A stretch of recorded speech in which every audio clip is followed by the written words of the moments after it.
We started with four people in our living room, and last Brilliant. Sunday we had 55 in Incredible. church, Incredible. which is really encouraging. I partnered with an organization called 20 Schemes, which is an organization that really has a desire to go into the tough areas of Scotland with the gospel. So we've been with them since day one.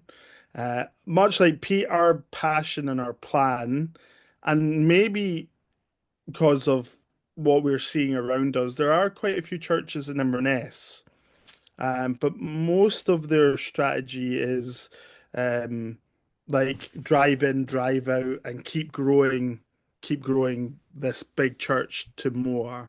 Our kind of philosophy is a bit different because we're going to be a community local church. So if we ever reach 100, that would be amazing. But the plan is to be training and sending out planters now. Mm. So we've trained two interns since I've been here. One's going into full-time ministry this year. We're hoping to have a couple of planters in training in the next few years. Since I've been here, and so that's 9 years this November, I know of 26 churches that have closed. Mm. Uh, I can't tell you how many have been planted. I don't think it's anywhere near that in the north of Scotland.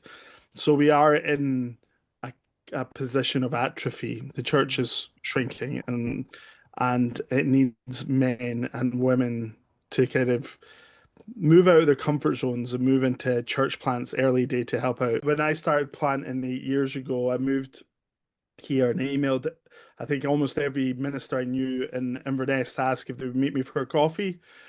Pete was the only one who took me up on it.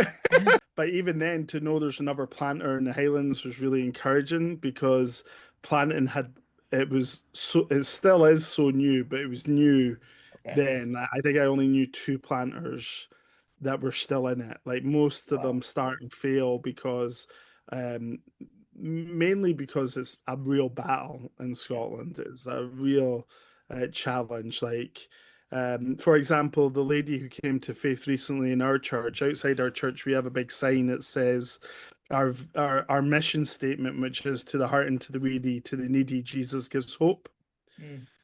And in her testimony, we've known her 7 years, and she would walk past that every day, being like, that's me, right? And we'd be like, come on in, come on in.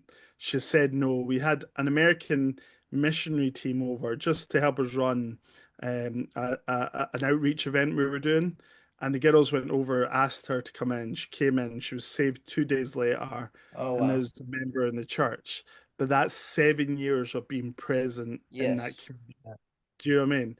And that's the wins I think we're all talking about. It's long term, hard graft, consistency. Yeah. Um, and Wow. that's what seems to be turning the tide. Yeah.